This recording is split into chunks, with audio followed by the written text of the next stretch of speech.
Premier problème de la France pour sa transition énergétique, sa trop grande dépendance au nucléaire, dont elle est de loin le premier producteur en Europe.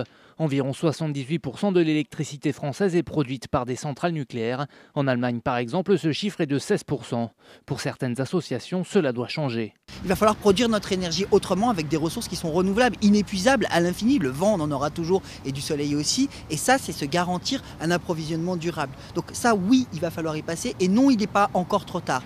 Un secteur d'avenir qui pourrait créer de nombreux emplois, mais dans lequel la France n'est pas en avance. En 2011, les énergies renouvelables représentaient 11,5% de l'énergie en France, soit un peu moins que la moyenne européenne, et loin derrière des pays comme la Suède.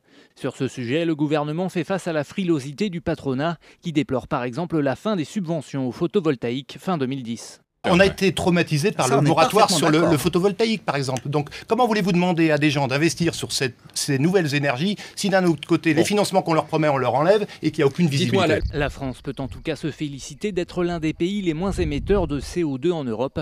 Une performance qui s'explique avant tout par le poids du nucléaire.